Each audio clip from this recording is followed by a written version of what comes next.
What's up, everybody? We're back with another reaction, and today we've got a first time on this channel. We've got Mr. Ballin, and this one is Yorkshire's Walking Dead actually kill people.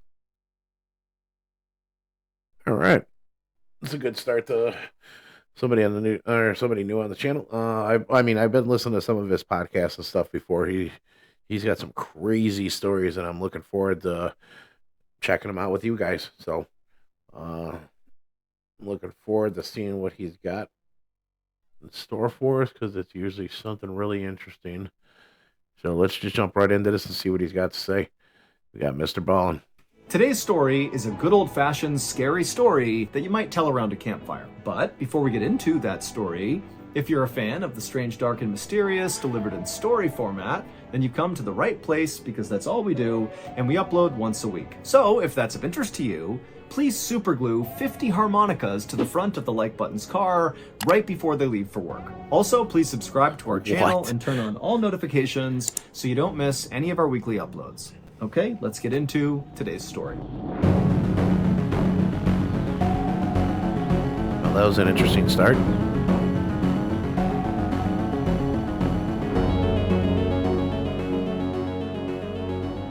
On the afternoon of Sunday, February 25th, 1855, a 48-year-old woman named Hannah Rallinson, along with her husband and a group of her friends, walked quickly down a road in Sheffield, England. As they walked, the entire group was totally silent because they were terrified of what was going to happen next. Behind Hannah and her friends on this road was actually another slightly larger group of people that were keeping pace with Hannah and her friends. They were actually going to the same place as them, except this second group had no intention of going inside that building. They were just there to see what happened. Now, Hannah and her friends were totally offended and annoyed by this group that was following them, but they knew there was nothing they could do, and so they just kept on walking in silence. And as Hannah walked in silence, she couldn't help but think to herself, how in the world did I get into this position? At the time, Sheffield, England was a big industrial city with lots of metalworking factories all over the place. And so loads of people at the time were coming to Sheffield to work in those factories. And as the population increased in Sheffield, the city began building all these tenement apartments, which are kind of like these low-quality, cramped, interconnected apartments that are basically cheap and easy to make and house lots and lots of people. Hannah and her husband lived in one of these tenement apartments, and they worked in one of the metalworking factories, which meant their lives were pretty rough and difficult. But recently, their lives had become even more challenging when their oldest son had died in a coal mining accident. And this totally devastated the parents, but Hannah definitely took it the worst. In her grief, Hannah became very antisocial and began just going to the factory and doing backbreaking labor all day, and then came straight home. She would go to a room by herself, and she would just sit there all night and pray and try to communicate with her dead son. Now, at first, Hannah's husband basically did the same thing as Hannah. He put all of his energy and his time and his focus on work, even though it was totally backbreaking and miserable, mainly because it was a distraction from this terrible grief he was dealing with. But after several weeks and months went by, Hannah's husband did begin to kind of get back to normal and began to move forward with his life. But he could see Hannah was not doing that. Hannah was totally depressed and isolated, and so he eventually encouraged her to start going back to church and start spending more time with people there, make some new friends, and hopefully being around some people will help you cope with this tragedy. And Hannah had actually taken her husband's advice. She began going back to church, she made a bunch of new friends, she rekindled old relationships, and before long, she was getting that support, and it was helping her kind of move through this grieving process. But ironically, it was this new church support group that had thrust Hannah into a new horrible situation, one that was playing out on the streets of Sheffield, England, as Hannah, her husband, and her church friends speed walked down the road with this big group following behind them. And so in this group of people with Hannah was obviously her husband, as well as her closest friend from church, whose name was Harriet Ward.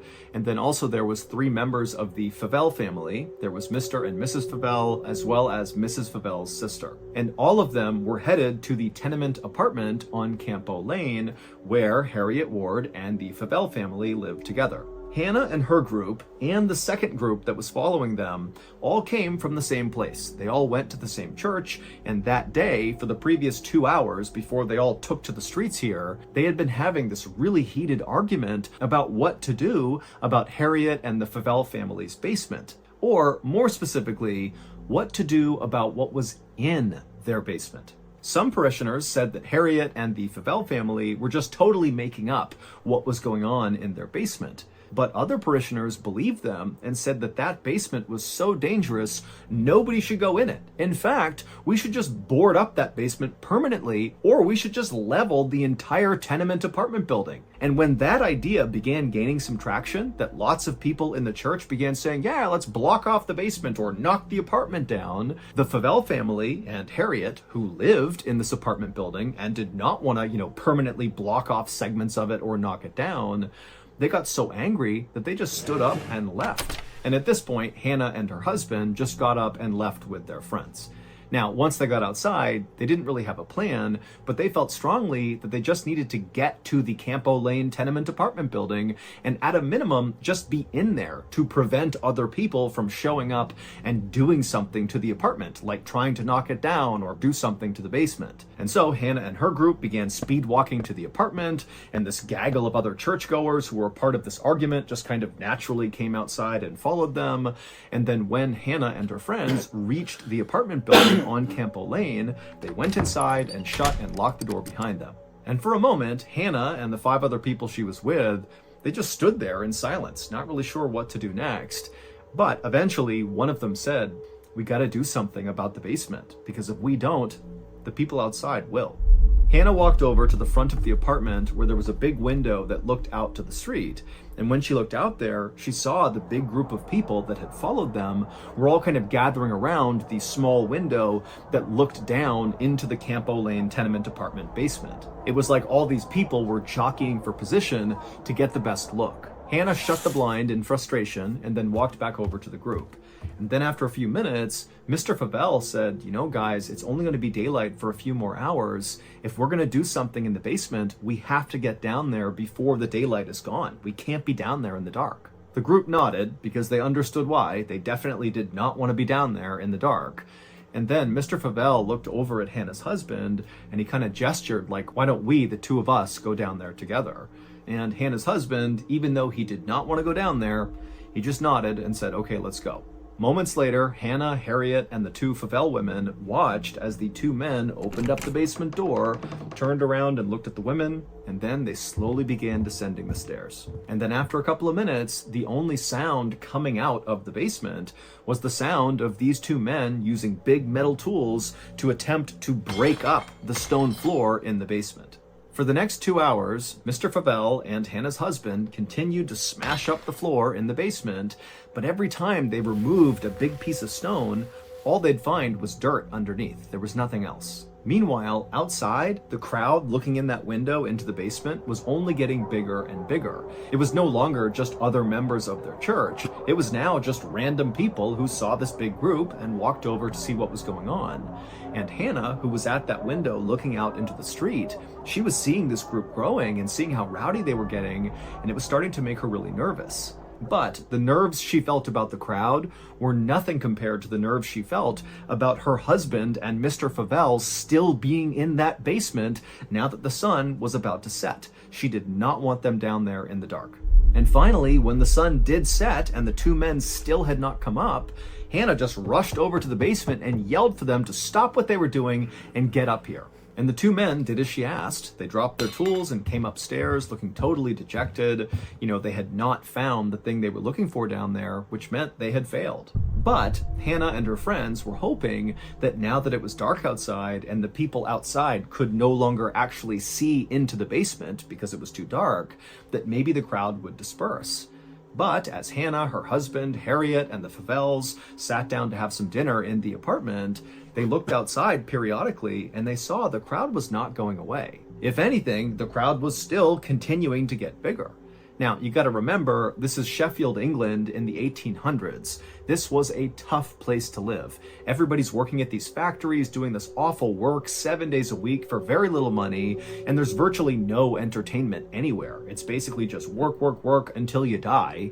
And so when people in Sheffield saw this big group of people at night standing around this apartment window, it was exciting, and that was pretty rare in their lives, and so they were not about to leave and go home because their lives at home were terrible. And so, by about midnight, there was this huge crowd right outside of the Campo Lane apartment, and it meant that, Hannah and her husband really couldn't leave to go back to their apartment. They were kind of trapped because of this crowd. Also, the crowd was really starting to get rowdy, and the Favell family were starting to get worried that a fight would break out near the basement window, and then maybe the window would break, and then these people would storm into their apartment and maybe rob them. I mean, they didn't know. And so Mrs. Favell came up with this plan to try to get the crowd to leave them alone. And so she ran over to one of the biggest windows on the first floor, and she pulled down the curtain rod and the curtain attached to it, and she handed it to her sister and said, "Go down in the basement and use this curtain rod and curtain to block out the one window this crowd has to look into the basement. If they can't see into the basement, then they'll likely just leave." But Mrs. Favell's sister, after being handed this curtain rod, she's like, "I don't want to go in the basement. It's the middle of the night. I'm not going down there." And over the next couple of minutes, the entire group just kind of bickered about who should be the one to go down into the basement to cover up this window. And nobody wanted to do it.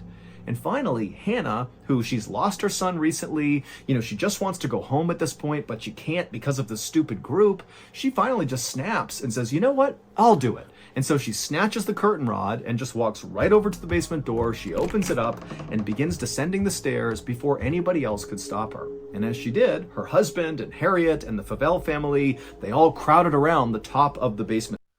Dude, this is a pretty crazy story so far.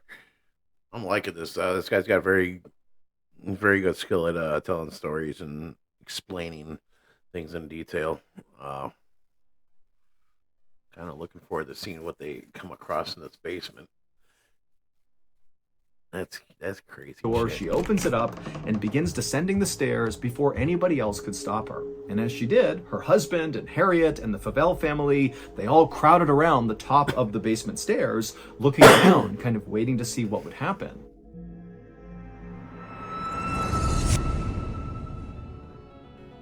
Last night, after I tucked old Sing Out Long into his little lily pad bed, and I had handed him his nice warm glass of fly milk, I was about to leave the room for the night when the little guy sat up and he said, "Papa, narra mihi fabulam," which of course in traditional Latin means, "Papa, please tell me a story." And I smiled. Where the hell did this come from? Of course, from? Lung. I know Lung is a real sucker for lung-themed stories. And luckily, because of our new show, Mr. Ballen's Medical Mysteries, I'm up to my lungs in lung-themed stories. And so before long, I was regaling old Sing-a-Lung with a story about a man who believed he was just sick, but it turned out he had a tree growing in his lung.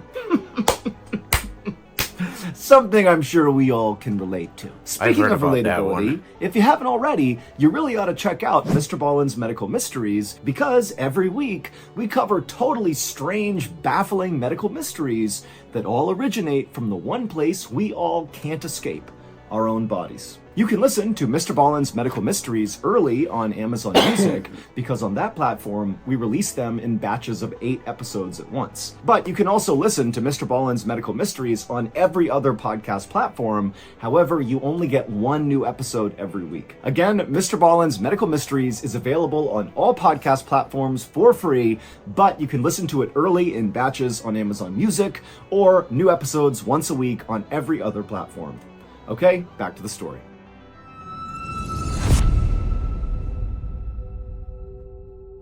And so they all heard as Hannah turned the corner and walked over to that window, and they could hear her kind of messing around with the curtain as she put it in place. And then even though they could not see her down there, because the basement's totally dark, they can't see the window, they heard Hannah call out that she was done. She had put the curtain up, it's blocked, and now she was going to come back upstairs.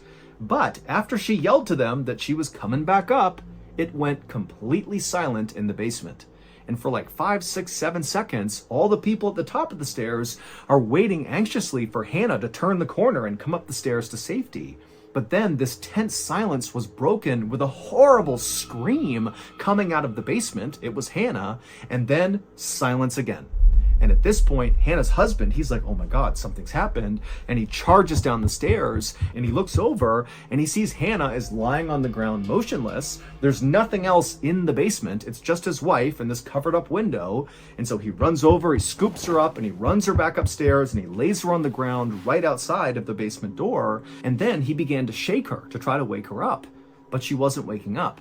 However, it was clear she was still breathing, and so Harriet ran and got a wet towel, and she came back and she kneeled down next to Hannah, and she placed the towel on Hannah's forehead, hoping this wet towel would revive Hannah. But as Harriet is kneeling there, so she's looking at Hannah's body, and the basement door, which is open, is right past Hannah's body, Harriet happened to look up, and so now she's looking into the doorway that leads down into the basement, and her eyes went wide, and she screamed, and then she passed out. The big controversy over this basement began several weeks earlier at the beginning of February when Harriet and the Favell family began hearing all these strange sounds coming out of the basement. Now, initially, they had totally written off these sounds as being, strange creaking and cracking sounds that were just the product of a poorly constructed building with lots of people inside of it. But the noises they were hearing from the basement only got louder and louder and more intense, and they were especially bad at night. And so basically, Harriet and the Favell family were so scared to go down there that they just stopped, especially at night. Sometimes they'd go during the day, but at night it was like, no one's going down there. We don't know what's going on, but I'm not going down there. And then on February 24th, so this is one day before all this craziness happened where, Hannah and her friends get followed to the apartment, and then Hannah goes down and she passes out, and then Harriet passes out. So one day before that, Harriet swore she saw a ghost in the basement. She saw this old woman wearing a white gown kind of moving around in the basement, and the whole time Harriet said this woman, this ghost woman, was pointing at one particular spot on the ground in the basement. And then the same night that Harriet sees this ghost in the basement, Harriet has a dream. And in her dream, she sees this ghost. And again, this ghost is in that basement and it's pointing at the spot on the basement floor. Except in Harriet's dream, this ghost woman speaks to Harriet and says that she was murdered and her gold was stolen from her and buried in the basement right there. And it was this apparent ghost in the Campo Lane basement that was the center of that 2-hour-long argument at the church the following day, which ultimately prompted Hannah, her husband, Harriet, the Favell family, to get up and storm out to go protect the Campo Lane apartment, and then also the secondary group followed right after them, really just to see if they were going to go confront the ghost, because a lot of people thought that's what they're going to go do. And that is basically what Hannah, her husband, and her friends ended up doing. They decided the two men would go down into the basement and attempt to dig up the floor in hopes that they might find this gold that was stolen from this murdered woman and buried in the basement. But they obviously did not find the gold, which ultimately led to Hannah going down and passing out, and then Harriet also passing out. Hannah and Harriet would wake up after passing out. And when they woke up, they would tell these terrifying stories about what they saw. Hannah said she went down the stairs, she went over to the window where all the crowd was looking in, and she managed to get this curtain up, and then she yelled upstairs to her husband and her friends that she was coming back up. But when Hannah actually turned around to go to the stairs, she realized the ghost was in the basement with her. There was this old woman wearing a white gown standing between Hannah and the stairs. She was blocking her way. And this woman was staring at Hannah really intently. And then Hannah screamed, and this ghost charged at Hannah and basically went through her body. And it was at that point that Hannah passed out onto the ground. As for Harriet, when it came to, her story was even more terrifying. Harriet said after she placed that wet towel on Hannah's head, she looked up and she saw the woman in white walking up the stairs, staring directly at Harriet. And Harriet, she froze and kind of leaned back and just stared at this woman.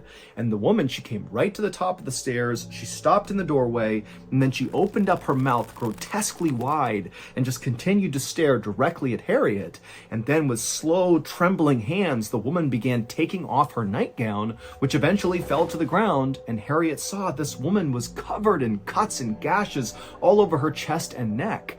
And then Harriet let out a scream, and she passed out too. Not long after Hannah and Harriet both came to and told their horrible stories, the police arrived outside and dispersed the big crowd, which meant Hannah and her husband could finally leave and go back to their own apartment, and they would.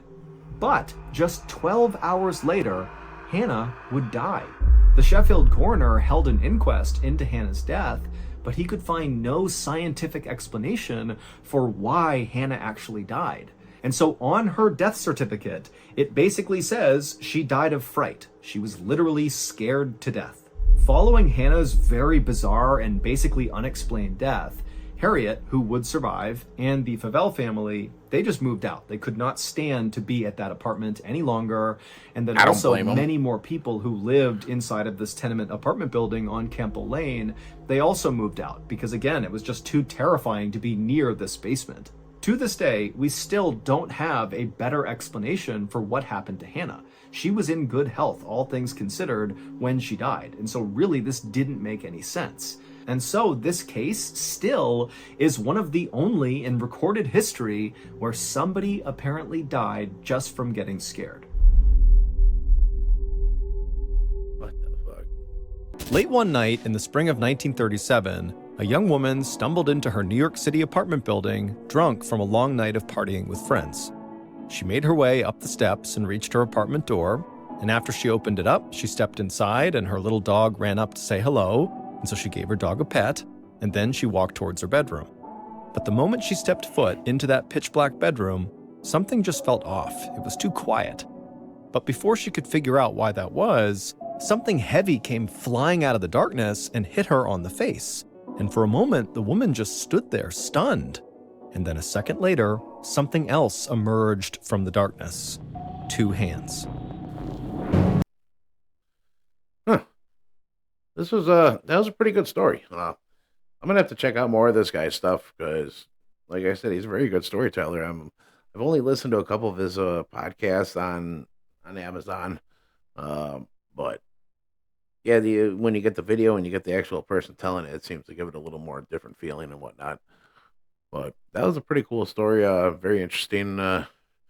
It does kind of create some questions. On like what the hell actually happened, but I mean, it being so long ago, you never know where this story originated, or how many times the story's been stepped on and changed and whatnot. And yeah, I'll have to check out some more of this guy. Thanks a lot for stopping by, and please remember to like, comment, share.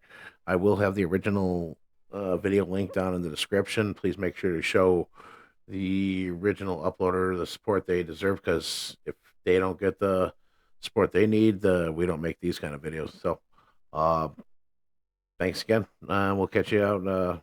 Much love to y'all. We'll see you. Thanks a lot.